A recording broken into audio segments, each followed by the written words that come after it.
was quite young really when Mourinho first came in, kind of 24, 25, and just remember it was something special. I can't tell you why. Obviously I know why now because the training sessions and everything he done was brilliant. But I just went and got a notepad from the guys upstairs, and we just started jotting down things he said before a game, before a meeting, things he said to the press, kind of rewriting the training session that we just done. Kind of all the lads were looking at me as if to say, "What are you doing?" No one else was doing it, and I just said, "I'm just intrigued what we're doing." You come in the dressing room and everyone was going, "What a great session that was! This is the best training we've ever done. I feel great. We're lean. It was perfect." And I was just writing down everyone's comments.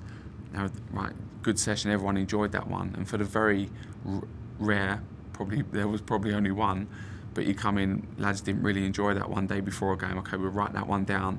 And I've still got all that to date. And it was, again, it was down to him that I decided that I wanted to kind of make these notes at an early age that could serve me well in the future. I think start with Jose because for me he's been the best I've worked with. I've said that many a times before. I think what he done to us as a group, to individuals, the way he dealt with us on the pitch, mentally, in the dressing room, how to press my button, when to give me a cuddle, when to tell me I'm the best, when to tell the world's press that me, Frank, Didier, Peter Cech, Ashley were the best players in the world. And I promise you, as a player, you went out there thinking you was the best and you was, the best centre half or the best midfielder in the world. And that had an impact on our performances. And that was all down to Jose. Was we? Probably not. But he made you feel like you was the very best. And he done that. He strived for being the best every single day. Losing the game, I remember specifically a game in training where we lost 3-0. Just a normal five-a-side game that happens every day at football. He went berserk. You can't accept that, defenders conceding 3 goals and you walk in as though it's normal. And I promise you, for the rest of the season, the games in training were 1-0, 2-1, always so tight. And that's for him pressing and pushing us to be the very best.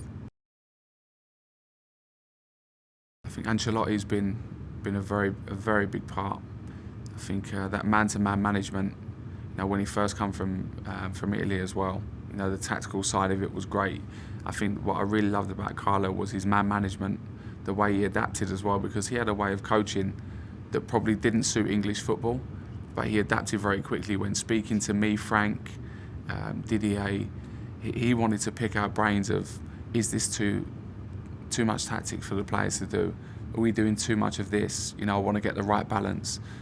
And that I've never had a manager actually in probably all my career that had asked the players and give them a bit of responsibility.